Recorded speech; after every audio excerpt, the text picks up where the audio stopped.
Thank you for everyone that's joined today.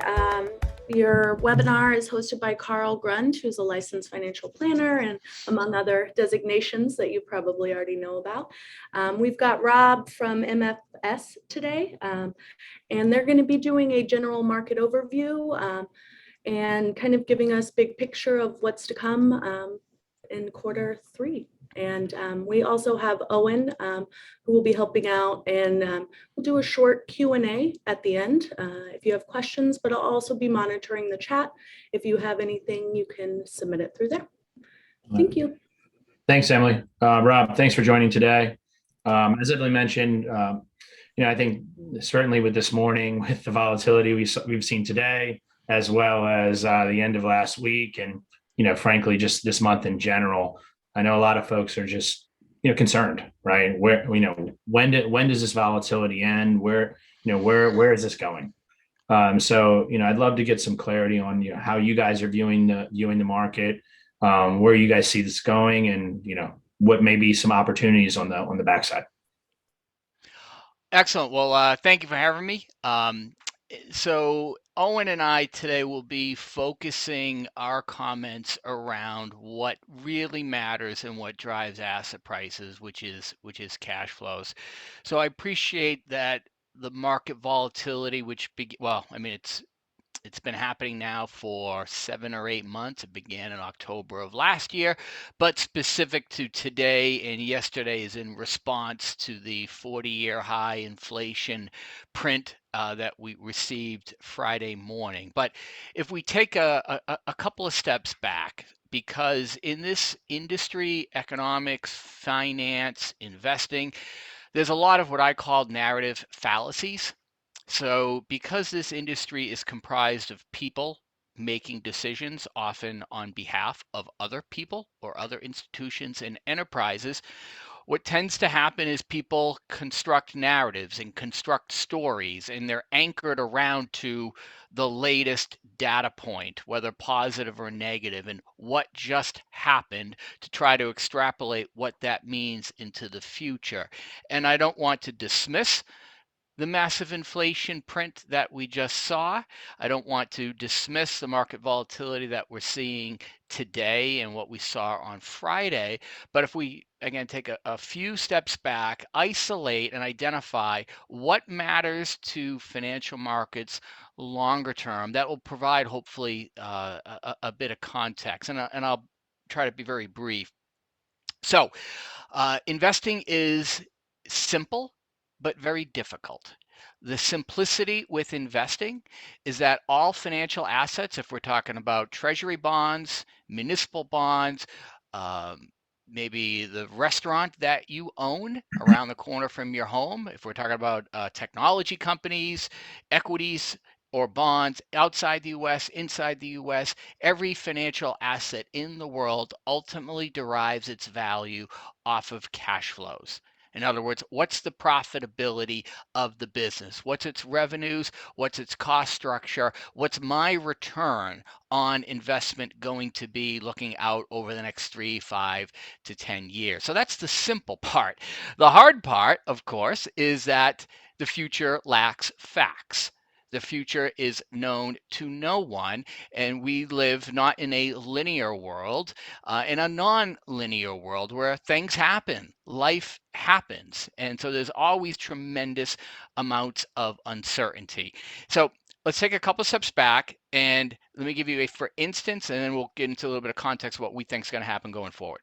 In 2008, which we all remember painfully, stock prices were down 45, 50%. If you didn't know anything at all, and you were just maybe a student entering or studying finance for the first time, all you would have to look at is and see that profitability for companies in the S&P, or if you want to look at the international benchmark, profits in 2008 fell 50%.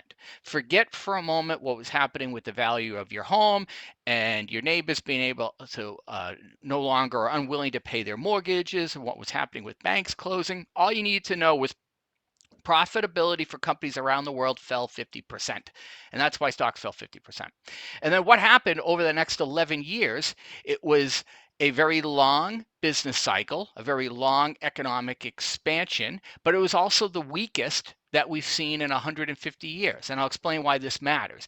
It matters because that had no impact on stock returns. So what did equities do? Global equities in that 11-year business cycle, so just before COVID hit in February 2020, they were up 250%. Well, how Yep. does that happen when GDP was below average and there was no inflation? It happened because profits were up 250%. So the point that I'm really trying to bring home is profits drive asset prices. So let's solve for that. Now, what investors should have been questioning during that era is how could you have such a historic, and it was historic, differential between what the real economy was growing at, which was 2%. And we saw politicians throughout the 2010s, Democrats and Republicans arguing, all pointing the fingers this way. There was no economic growth. That's all we need to know. There was no inflation. Yet you had almost a tripling of corporate profitability. So what were companies doing?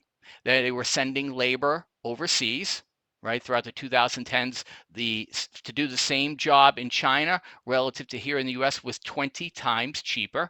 So you had significant cost savings from shipping labor outside the United States. And you had what we call leverage. Companies were borrowing aggressively at low rates, but they weren't investing it into their business. They were using it to buy back stock and do other things. And that's why you had this huge, huge gap. So it was unsustainable. But then what happened was the pandemic hit, lockdown hit, we're all sent home, we're all trying to figure out this shortage of toilet paper and stocks are down 30%, and how do we think about all this? Well, all you needed to know what happened then was central banks came in, governments came in with huge amounts of stimulus. That's been well documented. We don't need to belabor that here. GDP went from being down 30% in those 2 months during the lockdown to up 10. That drove huge parabolic economic growth. Think of it like a sugar high, like giving your kid a whole bunch of sugar before he or she's supposed to go to bed. That drove another huge wave of profitability. And what you're seeing today with these very high inflation prints is the price tag. It's sort of like indulging too much at a restaurant, ordering too much expensive wine or food and like, and you get that bill and that sticker shock. And that's what we're seeing today with these inflation prints. So let me bring this all together. And why does it matter? Profits drive stock prices, period. Companies were over earning pre-COVID because the bulk of profits wasn't coming from real economic activity. It was coming from companies cutting prices, cutting costs and shifting labor elsewhere. What's happening now that the stimulus is fading, interest rates are rising, it's the reverse of the last 10 or 11 years. So the consequence of what the Fed and other central banks did to survive and make our way through the pandemic has now resulted in what we're seeing 7, 8, 9, 10% inflation. And so the market now is discounting in really simple terms profit decay. Profit decay and profit loss, not just because the recession, or excuse me, the probability of going into a recession is going higher, but companies were over earning again before COVID happened, and then were over earning more post stimulus. So let me end there with, I realize it sounds like a overly bearish, negative, and an unpleasant one, and it is. However, let me emphasize this, is that what's the job of a recession? The job of a recession, sort of like washing your hands, it's to cleanse away whatever was overbuilt and overbought in the prior year. So what was the job of the 2008 recession, as painful as it was? It was to get rid of bad acting banks. It was to get rid of bad acting loan originators. It was to wash out the excess value in our homes. That was a corrective process, and it was a painful one. In 2020, during that recession, that was a corrective process that we didn't allow it to happen. we skipped over it because of the stimulus. And so what I would argue now is what you're seeing is the market coming to the realization that a lot of companies were over earning, not all, but many. And so the negative here is that I think you have a lot of businesses that were not just over earning, but aren't sustainable. The world today cares a lot more than it ever did about how it treats its employees, how it manages use of plastic, how it operates in the environment and in our global ecosystem. All these things cost money. Who's going to pay for it? Companies are going to pay for it, and that means lower profitability. So what are we doing here? We're stress testing every asset we own. All that simply means is if we understand what a company does and how they do it, we have to understand how do they operate or can they survive in what may be or what is likely to be a very stressful scenario. Let's stress that demand for their product is down 30%. Let's assume that they have to cut prices like they did in 2008. What's the business going to look like in 2 or 3 years, and what's that worth? So what we're doing now is, and this is the exciting part, is there's assets, companies, stocks that are falling in value that are going to survive this higher labor market dynamic, higher inflationary dynamic, and their competition is not. Mhm. So on behalf of others, we want to make sure we own the right names and we don't own those, let's call them unsustainable franchises. And that's pretty exciting. So let me stop there because I covered a lot, but we can get into as much detail of that as you like. Yeah, I mean, when you talk about getting rid of some of the kind of bad companies and bad actors during the past few years, I mean, it seems to be SPACs kind of a lot of those names jump to the top of the list. I mean, for those guys, you see any of them actually coming out on the other side? Because it seems like most of them are pretty much down 80 to 90% already. Yeah, that SPACs are to me a very strong example of late cycle dynamic where basically what you're doing is you're writing a blank check to a sponsor and saying, well, when you find a company to finance, here's the money to go ahead and do so. That requires a huge amount of trust. And as the probability of a recession grows, the demand for cash flow surety, in other words, companies that have something that's easy to understand, that are going to be demonstrably profitable, that goes up at the expense of, let's call them concept companies. Oh, that's a good idea. Maybe it'll be profitable. Maybe it won't. Let's take a flyer on it and fund it. So I think that model will continue to come under some stress, as it should. Yeah, I think about one area too, that has. I mean, when we think about technology, right? There's innovation is key to ultimate long term growth, but a lot of those companies have obviously taken a pretty massive hit. How do you think about the fintech space? I mean, it's just that it's just too overcrowded, or I mean, you have to imagine that some of these guys are going to come out on the other side, and obviously there's going to be a number that just don't make it. Right. And that's where you have to distinguish between cyclical trend, secular trend, and an institution that has an economic moat. So I think what happens is the industry gets very excited about a science, gets very excited about a technology.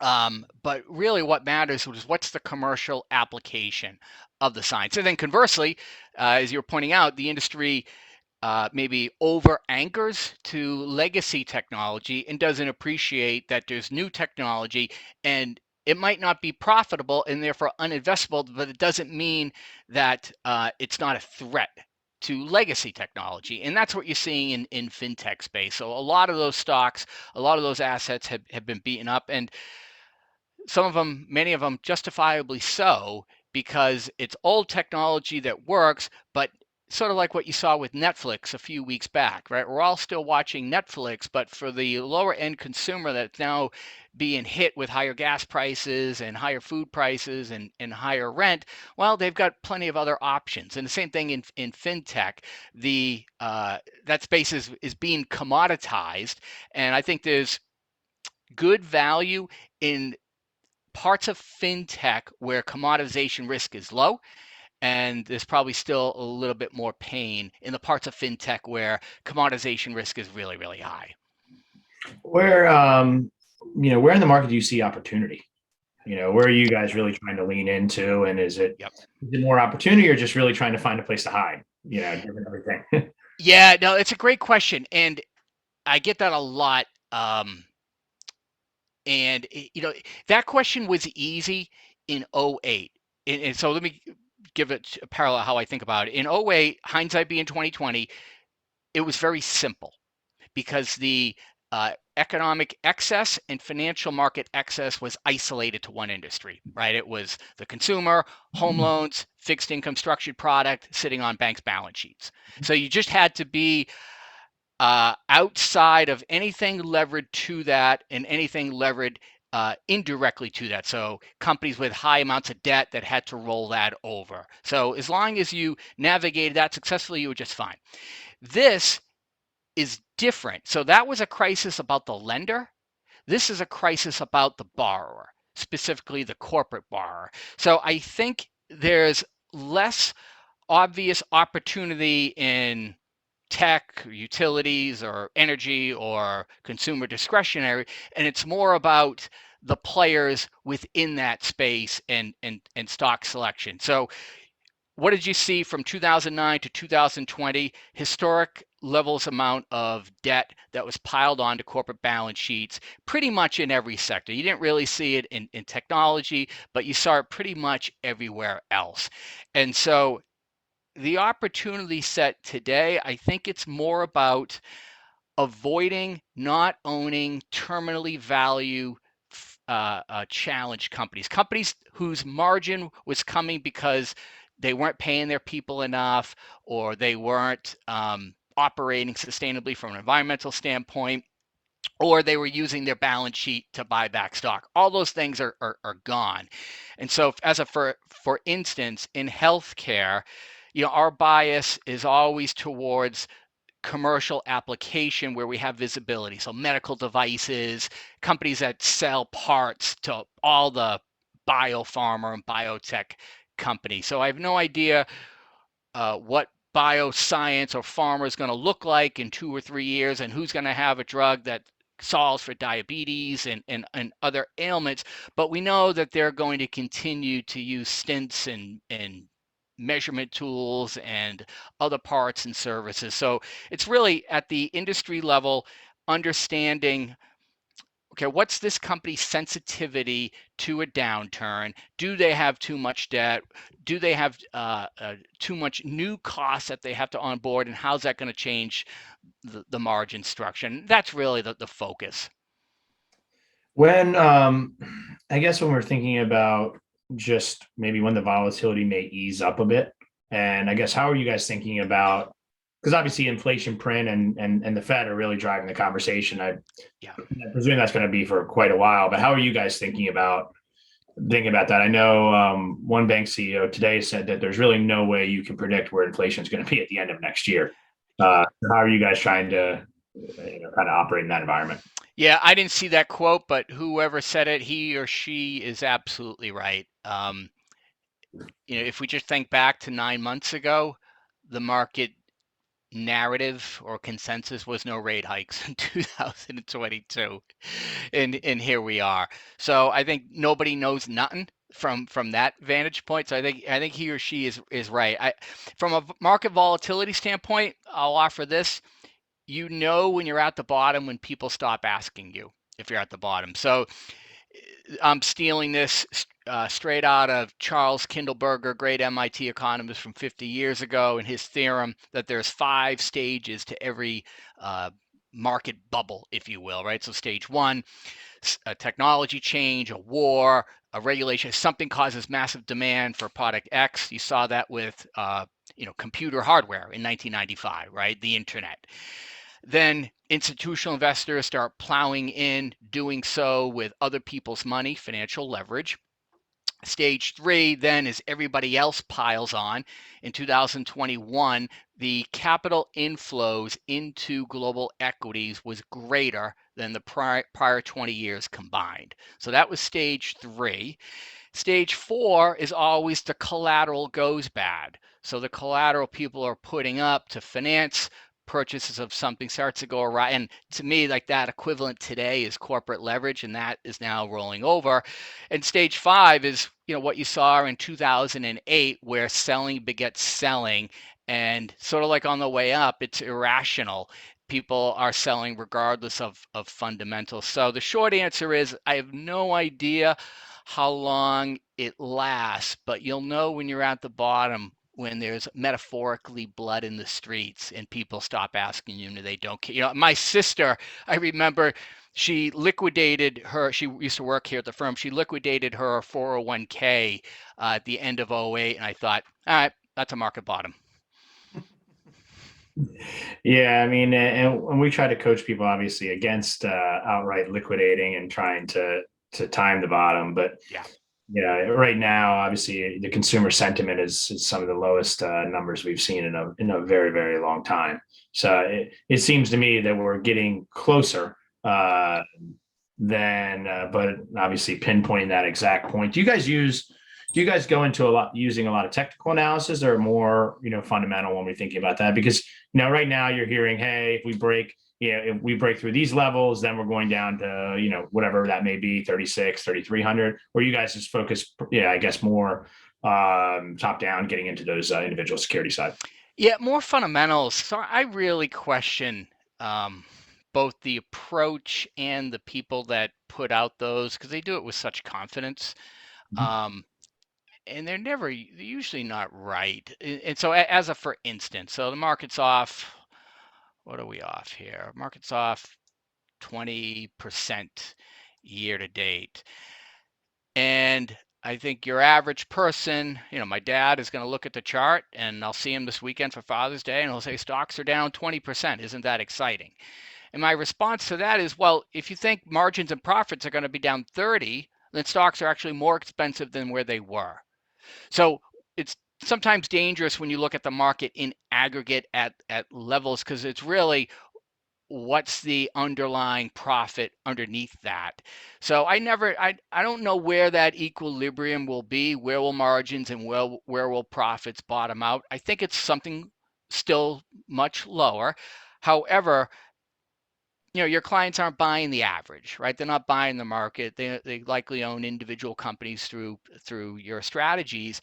And I think you're going to see quality assets with a demonstrable, understandable, easy to model business that sells something people want, that will be down a lot less than the market. And then they'll be up a lot more than the market on the other side, because this time there isn't a central bank to bail out that bad business by giving them cheap capital. I think you're going to see a lot of companies die and go away.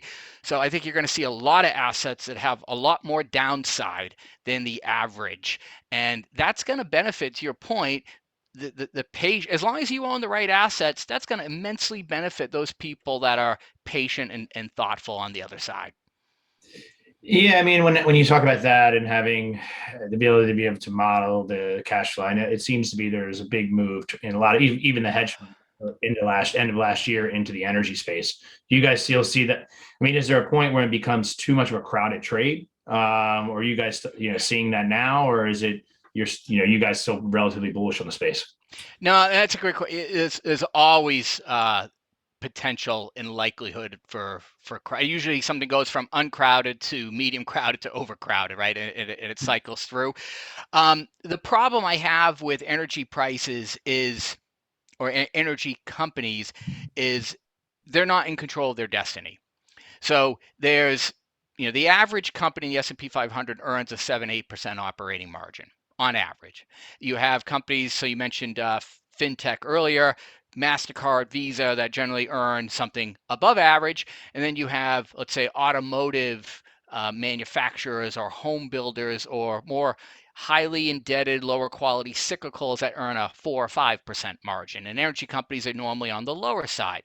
But then what happens when you get some sort of shock? Maybe it's a big up move in GDP, maybe it's a supply shock like we've had with energy because we're not producing as much, in conjunction with a demand shock because people left their home post COVID, and you get triple digit energy prices that we have, and that leads to huge expectation of cash flows for energy companies. That's why those stocks have done so well. My issue is you don't have visibility to when that ends. So the cure for high oil prices is high oil prices. So if I had visibility to when that oil curve, when the supply demand balance would shift, then I would have visibility into what the cash flow and the margin would be for those businesses. So for now, I expect supply to not come back online, to remain in shortage, for oil prices to remain high, and energy stocks continue to do well. But I don't want to rent a stock on behalf of a client. I want to own it. So our way of getting at energy, just like we do in healthcare that I was mentioning earlier, we'll own companies that sell parts, chemicals to use in fracking and exploration and things like that. Do you think this is going to? It seems to be this also is pushing more of the EV trend. Do you think? How do you think that plays out between the two? Yeah, well, clearly your break evens are coming down, right? So as people start doing their household math, if you will, I'm paying, it cost me $108 to fill up my car over the weekend. I couldn't believe it. So I think it lowers the break even, or it increases the value proposition for EV. The problem though, they need copper, they need palladium, they need other goods, and those things are rising up in cost too. So what might start happening as well is as the demand increases, so does the cost of production for those cars. So I'm not sure how that tips the scales ultimately, but from an investing standpoint, all I care about is the income statement, right? So what does the P&L of the business look like? And where we don't get excited about automotive manufacturers, whether it's legacy ICE technology or new electric vehicle technology, is who's going to be the Starbucks of electric vehicles? So yes, right now the market says it's Tesla, but is that really durable? Audi or Volkswagen or Nissan or Ford, in 5 years, is their electric vehicle technology going to be just as good or better? And then when that happens, and margins fall and P&L fall. So we would much rather own companies like Aptiv or Littelfuse, Sensata, that sell parts and services to all the automotive manufacturers. Nice. And then obviously you've targeted healthcare as seems to be one of your guys' most favorite areas. Would any other sectors in general that you guys are really leaning into? No, at the end of the day, actually, let me phrase it like this. We know that fundamentals drive earnings, earnings drive stock prices. We covered that. Um, we have to beat the market because the market is costless, right? So folks can buy Vanguard or BlackRock at a very, very cheap cost. So we have to be able to beat that. So how we're going to do that is by businesses. We're going to fund businesses who have above average margins. What those tend to be are companies with some sort of economic moat, something that's hard to duplicate. It might be a brand that's hard to duplicate. It might be an infrastructure like railroads that's hard to duplicate, or a complex financial system like what Visa and MasterCard has. And so it's less about sectors that scream rich or cheap or are attractive. It's more about, will this business be around in 5 or 10 years, and will it have the same margin superiority versus the universe? So for example, in retail stores, that is, has taken a big hit because of what's happened with some of the big retailers and change in consumers' capability to consume given high inflation. Well, that increases the relative attractiveness of what we call specialty retailers. So retailers that cater to the pet industry, or retailers that cater to mom and pop that sell, chicken feed, things that you're not going to buy from Amazon directly because you need it on the spot. So it's sharpening the pencils. How defensible is the business if we're going in a recession? And what's the P&L going to look like as the world changes? And those things are hard to predict. I'm not saying we get that right, but that's where we tend to get excited about, is something that's been thrown out with the market, but the business hasn't, from our perspective at least, hasn't really changed. And they're going to be as profitable or more profitable in 2 or 3 years. And we want to be leaning into that. So a lot of that's been happening of lately. Consumer discretionary, yeah, mostly in the consumer discretionary side. I actually had one question come in. We were speaking about healthcare, just in relation to Mark Cuban's new pharmacy platform. And you have any insight into how that might affect the healthcare market and what you're seeing there? No, but I think maybe I'll speak in general terms. You always want to be wary of industries where margins were too high, or were very high, or are very high, and technology can deflate that. So I always find it helpful to go back to Jeff Bezos' comments years and years and years ago. And he said, your margin is my opportunity, right? Referring to brick and mortar retailer. So I'm going to come up with a better mousetrap that's going to service the end customer better, that's going to deflate pricing. So if pricing is being deflated and you can't change cost structure, that means lower margins, lower profits, lower stock. So I think when it comes to just pharma in aggregate, whether it's pharmaceutical creation and pharmaceutical distribution, it's our number one deficit as a nation, right? So we have an aging population and an overly burdensome cost healthcare system. And that's going to get addressed, whether it's through regulation or through new technology. And so you want to be away from that, if you will. And that's why we lean towards medical devices, companies, again, that sell things to hospitals, research labs that they need, and they're high quality, really important, that they'll continue to pay for. It makes a lot of sense. Why don't we, if anyone wants to send in a quick question, feel free to go ahead and do that now as we, kind of finish up here. But I find it interesting too, as we see this, a lot of the movement in the market. We're looking at names like Coinbase and just watching massive deterioration there. And then you have some of the other names that are just not even allowing liquidity right now. So it seems a lot of those companies indirectly also are really hitting the fintech space as a whole. Yeah. I had this conversation with a colleague this morning, just about crypto in aggregate. And, my brother, who's not in finance, but he's heavily involved in crypto, and we argue all the time. And what I can't seem to get across to him is, I'm not arguing against the science and the disruptive nature and technology. So I think crypto offers a viable value proposition to the world, but it's a medium of exchange. It's just, I'm selling a book to you and you're paying me in whether it's in dollars, Swiss francs, or Bitcoin. It doesn't really matter.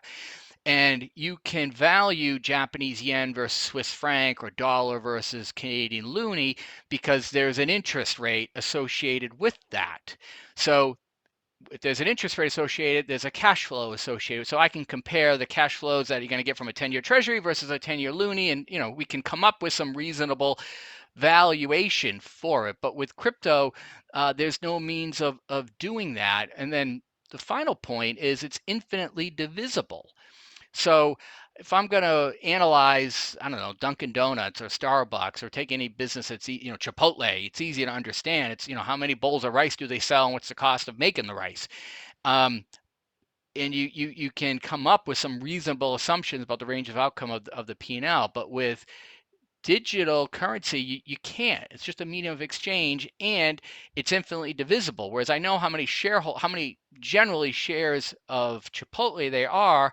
Whereas, we can come out with Carl Grund coin tomorrow and Rob Almeida coin, and you can just continue to inflate away your value. So I don't know. It's just a funny world that I think is a little too much euphoria. Well, we've certainly seen it come back to earth over the last few months.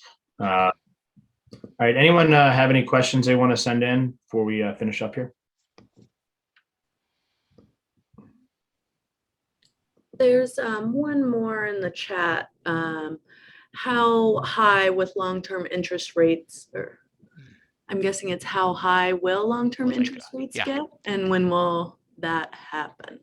Great question. So this is an out of consensus, or maybe it's not out of consensus view, but the person who asked probably won't believe it. I don't want to say they've topped, but I think they're at about fair value. So in one of the mutual funds that I run, I've been adding to my AAA 10-year treasury sleeve. So I think the media and the market overall tends to focus on, the print you had on Friday and what the Fed is going to do this week. That's not what matters. What matters is cash flows, right? So what will the real economy, what will real GDP look like if we're talking about the 10-year treasury, be over the next 10 years? What will inflation be over the next 10 years? That's what matters. And is the economy strong enough to handle 7-8% inflation that we're seeing now? I think the answer is no. What you're seeing is the cost of things you have to buy, gas, food, shelter, etc., keeps unfortunately going higher. The cost of things that you want to buy keeps going lower. So as you've seen in retail numbers, turns out you don't need a second bicycle or a second set of dumbbells, right? You have those things already, but you have to buy gas, food, and energy. So that pulls demand away from other areas. So if I combine that with my comments earlier about how just a vast amount of companies were over earning, I don't think the economy's strong enough to handle a 10-year treasury with a 4% yield. I'm not saying we won't go there, but I think it'll be brief and come back down. So I would not worry about the long end of interest rates. Real quick, you brought up an interesting point. So when we're thinking about fixed income, just the bond space in general, obviously that area is taking it to the chin now as well. You guys actually maybe see some opportunity there if interest rates actually do start to top out and come back down. And then, what segments, whether it's just traditional corporates, or are you looking at maybe even, some high yield lending, if you have any thoughts on those areas? Yeah, I think you want to be really careful with corporates and high yield, because they're really stocks in drag, right? For all intents, the high yield space, for all intents and purposes. Um, Real risk is hidden in plain sight. And so, the positive from an economy standpoint is the gross amount of excessive banking regulation that came out of the GFC prevented banks from doing the stupid things that they did in the 2000s. But that doesn't mean stupid things didn't happen. What happened was all that corporate lending went to syndicates and securitized. So you've got a lot of over levered, low quality, high yield companies with way too much debt. So I think you're going to see increasing defaults, increasing bankruptcies. So I would expect some more volatility in the deeper parts of the US credit market. And from a fixed income standpoint, I am a lot more excited about the high quality, let's call it boring end. Municipals, like fundamentals and municipals, have literally never been this high. Now, they're not going to stay there, but I think the market has de-risked your duration risk, because I don't think rates are going to go all that much higher on the long end. And that to me makes treasuries, mortgages, munis, very high quality corporate bonds a lot more attractive than where they were 2, 3, 4 months ago. Any thoughts maybe on the real estate space? So in one of the portfolios I manage, coincidentally, REITs, real estate investment trusts, are part of that. So REITs are getting beat up really hard, much more so than broad equities. And I think that's unfair. I think the market is punishing them because of expectations that the 10-year treasury or long end of the curve is going to go higher than it is. And I look at REITs on what we call price to NAV basis. So the price of the REIT versus what the intrinsic value of the hard asset is worth. So I like REITs, and I'm overweight in my portfolio because they throw off a cash flow that's demonstrable. You don't have to own a home, but you have to live somewhere. So Yep. 1/5 of our portfolio is apartment REITs, and there's an inflation beneficiary hedge there, if you will, because again, it's a hard asset. So I think REITs are more attractive than equities today. What about, might as well round out the alt space. What about gold? You know, gold is a tough one. I think you want gold for big inflation, you want gold for a big deflation, and world chaos. And I guess all three of those are on the table, right? As Lenin said, you're always 3 meals away from societal chaos. And you've now got countries like India legally or prohibiting the exportation of certain. So I think you're going to see more food shortages and more problems along those lines. And so gold, you can't value it, right? Because it doesn't throw off a cash flow. It doesn't have industrial utilization. But what it has that crypto doesn't have is 5,000 years of history, and it's finite. Like the world mines, I think it's like 4 or 5% of gold every year. So for those reasons, yeah, I'm fine with someone owning that. Yeah, I was listening to Jeff Gunlop, and he was, pretty big proponent of commodities and the gold space. It seems. Yeah, yeah, I'm not surprised to hear that coming from him, but I don't think he's wrong. Well, Rob, this was really awesome. Definitely appreciate you taking the time to give us some insights today. Certainly for folks on the call, MFS is a leader in the asset management space. So feel free to go on their website and take a deeper dive. Owen, if you wanted to add just a little quick plug for MFS, and then we'll go ahead and sign off. Yeah, thanks, Carl. We appreciate it. I don't really have a plug for MFS, but as Carl mentioned, we try to do our best, and with leaders like Rob, as you just heard, we have so many smart people running our funds that really do a great job. So when you're building your lineup and looking to who to choose in your 401k investments, definitely give MFS a look. All right, appreciate it, guys. Thanks everyone for joining, and I hope everyone has a wonderful day. All right, take care. Thanks, Thank guys. you. Sure, guys.